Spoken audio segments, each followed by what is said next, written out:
This review was a follow-up to my my first review of AD&D Heroes of the Lance, or Dragonlance, the first game for the NES, which is quite frankly one of the most broken, unplayable RPGs I've ever seen. So when I picked up this one, I really was not expecting much more, although I was pleasantly surprised. This is one of the few times I've ever actually given a fairly borderline positive review of a game. This is also one of the only games I do not own. In fact, I don't think this game actually exists in the literal sense. At least not, I don't think it was ever released in the United States. This version in particular is a ROM that I downloaded. And I think it's a translation, like a fan translation. So somebody actually put some effort into translating this to English and editing the game file. So if this exists, it's probably only in Japanese, but I don't really care enough to look into it. But even though this is far and away much better than Heroes of the Lance, just in terms of it having color, it is still absolutely terrible. In that, when you actually look at it, it has two real elements. It has the side-scrolling fighting, and it has the maze-type action. So it's really among the most rudimentary gameplay possible. And the very fact that it works, as in when you hit something with your sword, it takes damage, the very notion that that works makes it far and away better than Heroes of the Lance, and that you can play it, you can beat it, and you don't feel shafted out of the experience when you're done with it. But still, it's very basic. I mean, the majority of the game is simply navigating a maze. That's it. So there's really not much to it. You're listening to the same music over and over. Every time you run into a monster, you fight the same monsters over and over. If not for the very lightly sprinkled theme of Dragonlance over it, in which case I don't really even think it follows the books that closely, in that I think you kind of go to the same locations, but beyond that, I really don't think you fight dragons at this point in the series. I don't think they're weak to magic missiles. You know what I mean. So actually, I had to cut this review kind of short, because for one, it's very similar to the first game, only it's actually playable, and it's kind of hard to bash a game for being playable. I was actually kind of positive on this one. So I just had some fun with this game. I had some fun making the review. Just kind of bashed it on things that can really start nagging at you over time. For instance, these mazes are just massive. And I think the main problem with this game is that once you know the way through, once you've mapped it out, you've played through it once, you'll basically never, ever touch this again. Again, I think a real problem I have is when you pay full price for a game that, if you know how to play it, will take you maybe 15 minutes to finish. I kind of take issue with that. If you're going to have a game that can be played through exactly one time, and that's not a problem, but if you're going to do that, you'd better make the experience worthwhile the first time through, and that's just not, that you don't get that here. You just wander through these endless mazes, and you really have no idea where to go, and the gameplay just isn't worth it. But if I have much anger towards this game, it's because that I am a Dragonlance fan. Even as a kid, I read those books like crazy. In fact, I probably read way too much of the Dragonlance books long after they started being not so good, you know. For instance, I think the first probably 6 to 9 Dragonlance books, like the Chronicles, the Legend series, I think it's called Test of the Twins or something like that, those are really some of the best fantasy literature you're going to get. In fact, I think it plays out rather like a D&D game. And from what I think the rumor is that actually I think the two authors really just novelized their actual D&D game, which is kind of brilliant. And it actually kind of makes sense, because there's weak points in the Chronicles series. Like, certain characters will get killed off, or they'll make kind of stupid decisions, and you're kind of like, well, that would happen in a D&D game, so you kind of like it. I really like the series, and I kind of fell out with it as soon as they...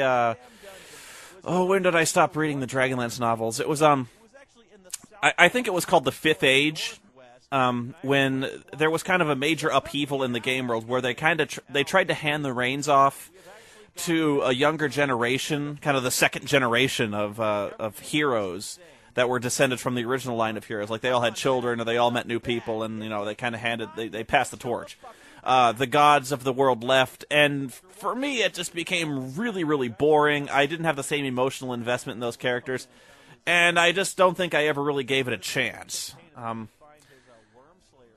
Plus, I just kind of found other things to read. I was kind of burned out on Dragonlance, but I always tried to get a Dragonlance game going, as in a Dungeons & Dragons game going, where we would actually play in that series, because you've probably seen in my room, I have a ton of D&D books, but you don't get to use them all that much, unless you have a really kind of a group that likes to play a lot.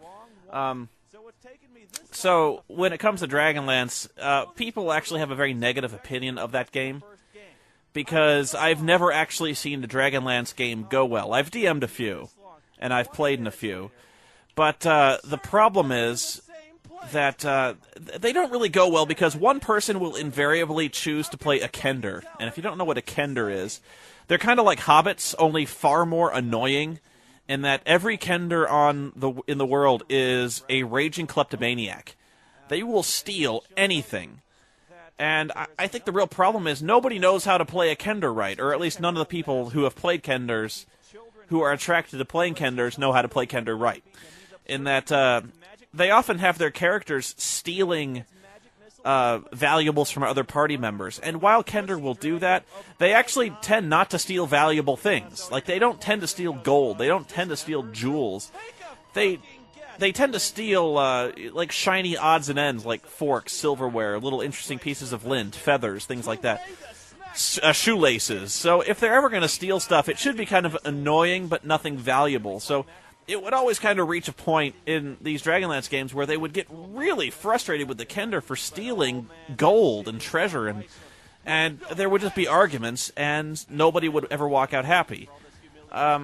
People would also tend to want to play amalgams of various Dragonlance characters. Like, you'd always have one guy who wanted to play a brooding wizard who is very sarcastic to everybody and has a racking cough, and actually that was probably me most of the time.